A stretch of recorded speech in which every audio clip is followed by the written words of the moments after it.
In this section, we're going to talk about resonance structures. This is probably a review topic for many of you, but like many of the other topics we've reviewed in the first two sections, I'm going to need you to know it much better than perhaps you learned it in general chemistry. Resonance structures are a modification to the Lewis structure model. The Lewis structure model works for many molecules, but there is a particular situation, a particular type of bonding that violates the fundamental assumption that Lewis made when he made his model. So, what are resonance structures? Well, resonance structures fundamentally are Lewis structures. They're Lewis structures of a given skeleton and a given formula in which the multiple bonds and the lone pairs are arranged in a different way. For example, if we look at the Lewis structures of ozone, both of the structures of ozone have the same underlying structure. They have 3 oxygens in a row with a double bond between 2 of them and a single bond between the other, positive formal charge on the central oxygen, and a negative charge on the oxygen that has a single bond. But when we're constructing this skeleton and we go to the point where we have to put in the multiple bond, we actually have a choice. Should we put the double bond in between the left 2 oxygens, or should we put it in between the right 2 oxygens? Depending on what we do, that is going to change where the negative charge is located in the molecule. It's also potentially going to change the length of the left 2 oxygen bond compared to the right oxygen bond. And of course, the question comes, well, which one is right? Which one is correct? Well, it turns out that in the resonance theory, what we say is that neither structure is really correct and neither structure is really wrong. They're both valid structures of the molecule. But since we have no reason to believe that there would be one or the other, what we do is we draw both, and then we relate them together with the resonance arrow, which is this double-headed arrow. We call these structures resonance structures, and the double-headed arrow is called a resonance arrow. Now, when you first look at this example, one of the things you might incline to do is say, well, how are those even different at all? Because can't we just flip the right-hand structure from left to right, flip it over, so that the double bond would be on the left side and the O- would be on the right side? And that's actually true. We could. However, it turns out that we can make ozone where we have isotopically labeled oxygen. So isotopes are atoms of an element that have the same number of protons, because it's the number of protons that defines the element, but a different number of neutrons. So they have a different number of total particles in the nucleus. The most abundant isotope of oxygen is oxygen 16, but it's reasonably easy to get oxygen 18 separated out from that. And it's possible there are methods where we can synthesize a molecule like this with an oxygen 18 specifically on one end. That makes this oxygen different from the other two, which are oxygen 16 isotopes. And therefore, we can't just flip this right-hand structure, because then the oxygen 18 would be lined up with an oxygen 16. So by looking at it that way, we can clearly see that these are two different structures, related, very similar, but different.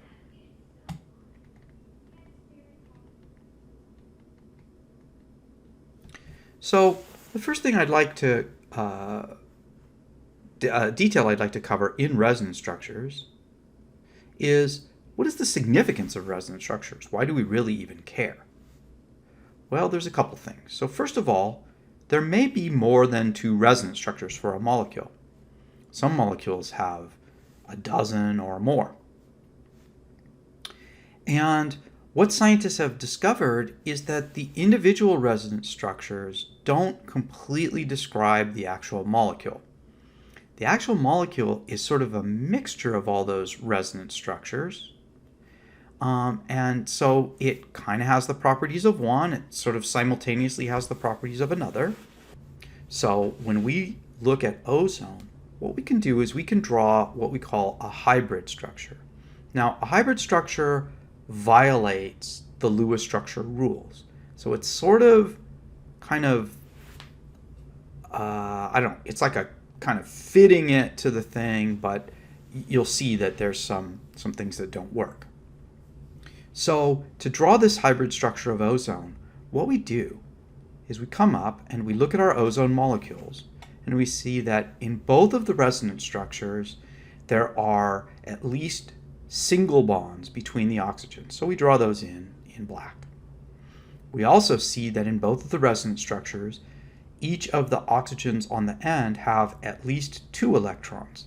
They have a minimum of 2 electrons, right? So we draw 2 electrons in black. We see that in both of the resonance structures, the middle oxygen has a lone pair of electrons, and the middle oxygen always has a positive charge. But what we see is that in one resonance structure, the left 2 oxygens have a double bond, whereas in the other resonance structure, it's the right 2 oxygens.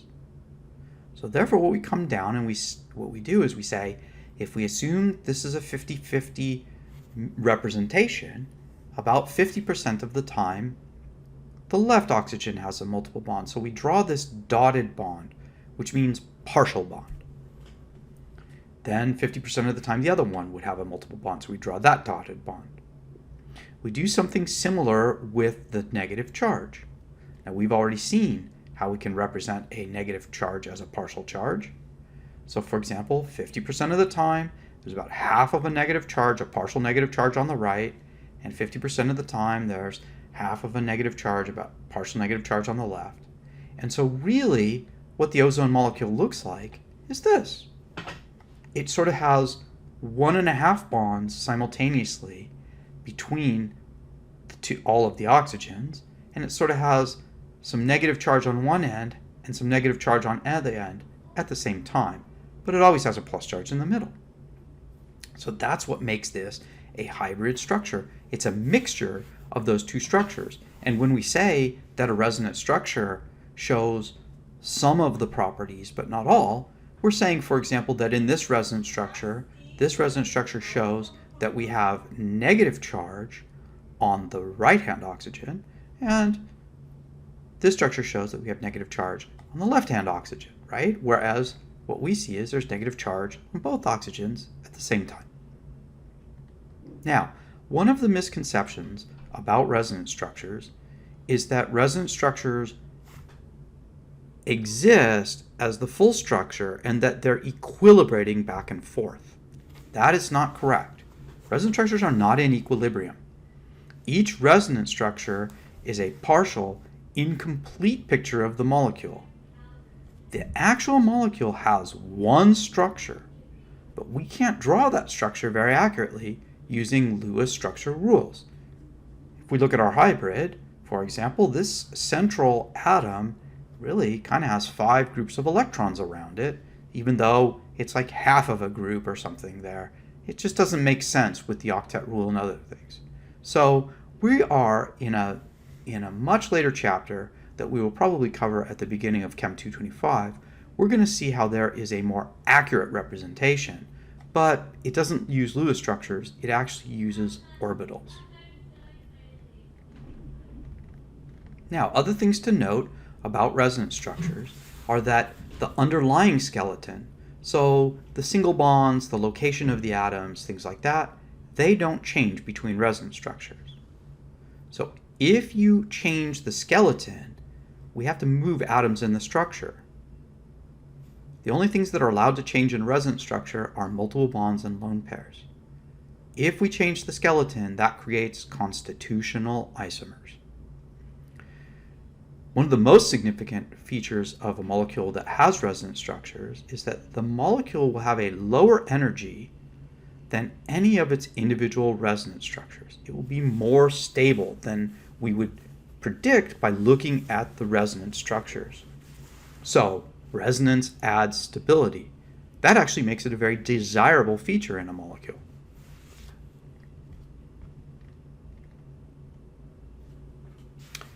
So when we look at all the resonance structures of a given molecule structure, we can see that sometimes, like in the case of ozone, where those structures were so similar, they're going to contribute equally. And so ozone is probably literally about a 50-50 mixture of those two ozone structures that we drew. However, that's not always the case. Sometimes when we look at structures, we see structures that are more stable, they're more likely compared to other resonance structures. In that case, they will contribute a certain percentage, but it might not be an equal percentage. In general, what we see is that more stable resonance structures make a greater contribution to the hybrid. So, how do we predict the stability of resonance structures? Well, we have a set of rules that we use when comparing resonance structures, and those rules are listed below in kind of order of importance. So generally, the ones toward the top tend to make a bigger effect, have a bigger impact in the comparison than the ones down on the bottom. So, first of all, structures with more bonds tend to be more stable. What we see is that bonds tend to lower the potential energy of molecules. So they tend to be very favorable things to have. Octet rule followers tend to be more stable than structures with incomplete octets. Structures with fewer numbers of formal charges tend to be more stable. Structures that have positive formal charges on low electronegativity atoms and negative formal charges on the high electronegativity atoms are more stable. So this is, for example, when we look at a carbon-oxygen double bond, we can draw a resonance structure. If we put a positive charge on the carbon, which is less electronegative than the oxygen, that's going to be reasonably stable. In contrast, the opposite kind of structure, where we have a negative structure on the low electronegativity atom and a positive structure charge on the high electronegativity atom, that's going to be really unstable. And in fact, we generally don't write them because they probably don't make a significant contribution. So here's an example, again using a carbon-oxygen double bond. So when we look at the carbon-oxygen double bond, this is the structure that we would probably naturally end up drawing. But there is a perfectly valid resonance structure where we take one of these electron pairs in the double bond and we move it out onto the oxygen. Now, effectively what we're saying is that the oxygen pulls that pair of electrons selfishly onto itself so that it doesn't have to share it with the carbon. And it would do that because oxygen is an extremely electronegative atom. Well, when we do that, we would have to recalculate formal charges, and we would see that the oxygen would gain a negative charge, and the carbon would gain a positive charge. Now, if we compare these two structures, what we would say is the first structure should be the major contributor. Why is that? Well, it has more bonds, right? Because when we take this bond away and make it a lone pair, we reduce the number of bonds by 1. It has all of the atoms have complete octets, and it has no formal charges. In comparison, this one has fewer bonds, it has an incomplete octet on carbon, and it has a formal charge of plus on carbon and minus on oxygen, so it has more formal charges. Now, imagine if we were trying to make resonance structures or predict resonance structures, and we said, what if the carbon pulled that pair of electrons away from the oxygen? That would look like this, which I've crossed out already, but in that case, the carbon would gain a negative formal charge, and the oxygen would gain a positive formal charge. So we're going to use something that we call the curved arrow notation to represent how electrons move in Lewis structures. Now, electron movement in Lewis structures can be imaginary. This is what we'll use it for to make new resonance structures. Or it can actually be real movement that occurs when we have a chemical reaction. We'll be using this when we do reaction mechanisms. A simple example of this curved arrow notation is shown below. There's one key concept. A curved arrow always starts at electrons and points to where they are moving. So let's look at this example here.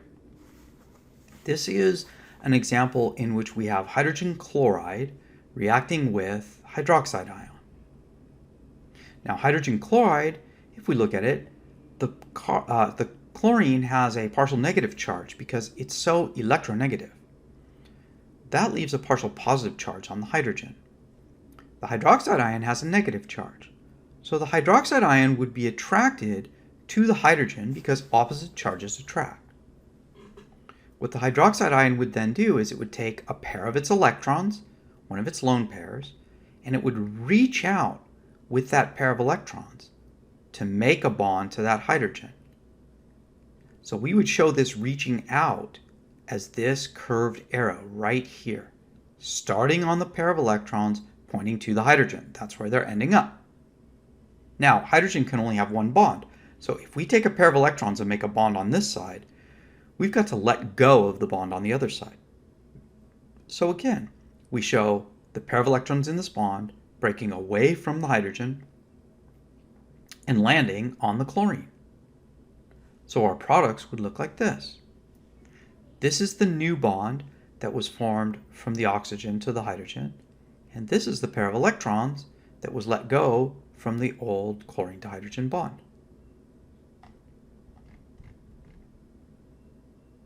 Now, I showed you double-headed arrows. We use a double-headed arrow when two electrons are moving, like a pair of electrons in a bond. Later this semester, we're going to see some reactions where only one electron moves at a time. Those are called single electron reactions, and we're going to use a single-headed or fishhook arrow for those. Pushing electrons is a very useful way for us to find resonance structures for a molecule. What we're going to do is we're going to use curved arrows to show how the electrons could move from multiple bonds and lone pairs in a given Lewis structure. Now, the movements of electrons in this method is imaginary.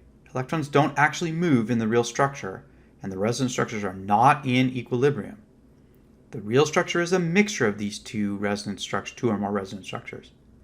But what we can say is that the resonance structures themselves should be valid representations of some of the properties of the molecule. We're going to focus on 5 basic patterns of electron movement that we see in resonance, and I'm going to be presenting these with an example of each one. The advantage of doing resonance structures this way is that we can start with an already drawn, fully complete Lewis structure and move electrons to identify other related resonance structures. So here's an example. One of the things that we can do is we can push lone pairs into atoms that are adjacent and have incomplete octets. So if we look at this example, we have this carbon atom which has only 3 bonds, which gives it an incomplete octet. It also, by the way, gives it a positive formal charge. Directly adjacent, in other words, directly attached by a bond, is an oxygen atom which has 2 lone pairs. Those lone pairs can be attracted toward the empty space. One of them can move down, starting from the oxygen, moving down in between the 2 atoms, and create a second bond. Now that would give the carbon a complete octet. It would, however, cause the oxygen to have a formal charge of +1, because oxygen would have effectively given away one of the electrons it owned. If we look at these 2 structures, we would probably call this the major structure, the one on the right, because there's more bonds, there's no incomplete octets. They have the same number of formal charges.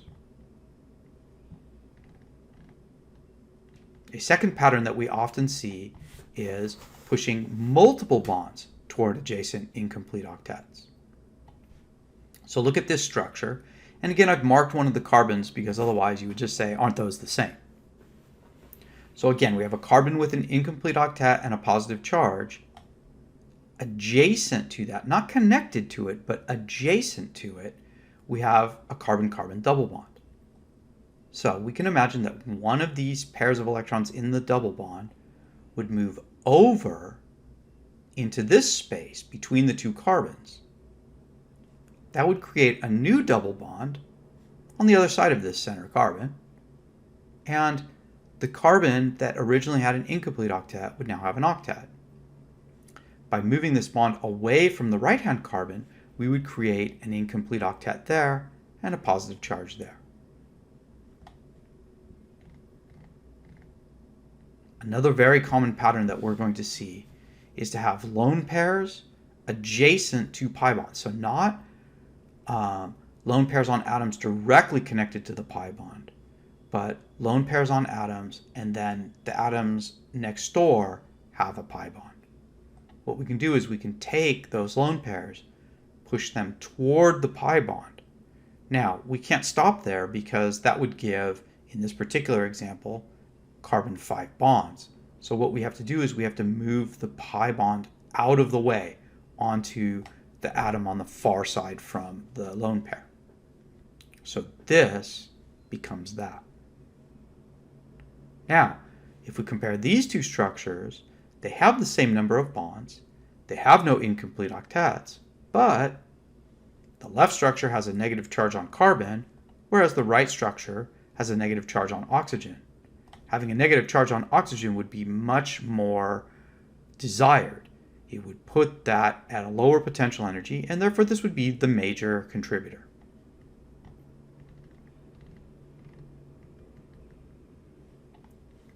We can also have a situation where we have a very electronegative atom pi bonded to something else. Double bonded or triple bonded to something else. In that case, we can imagine that the electronegative atom would pull one of the bonds of the multiple bond out onto itself to make a lone pair. This would create most likely an incomplete octet on the far end of that double bond. And it would probably cause the appearance of formal charges. While this would then be a minor contributor, what we're going to see when we look at carbon to oxygen double bonded molecules, we're going to see that there is sort of a partial positive charge on the carbon and a partial negative charge on the oxygen. The last pattern that I want to show you is pushing multiple bonds around a ring. Now this actually is something that occurs in very specific molecules. The most common example of this would be benzene.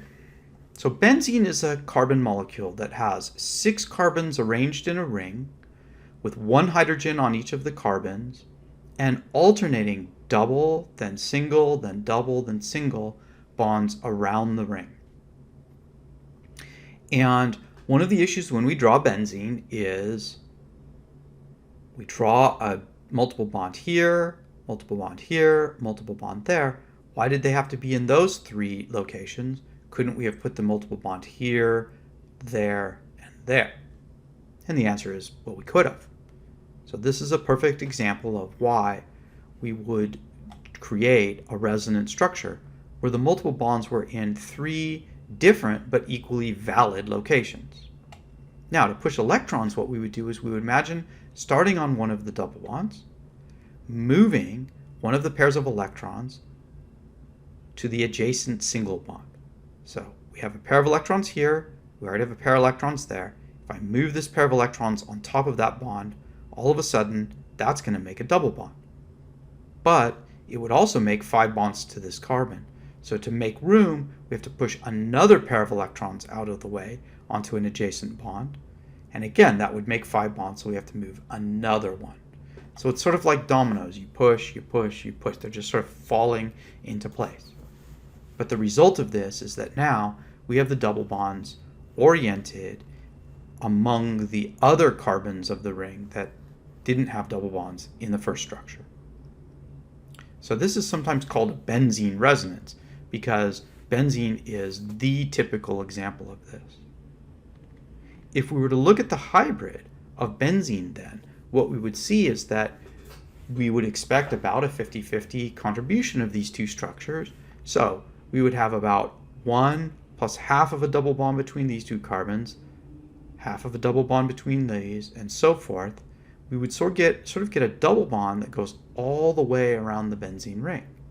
And in fact, that is what we observe when we observe properties like that when we look at benzene.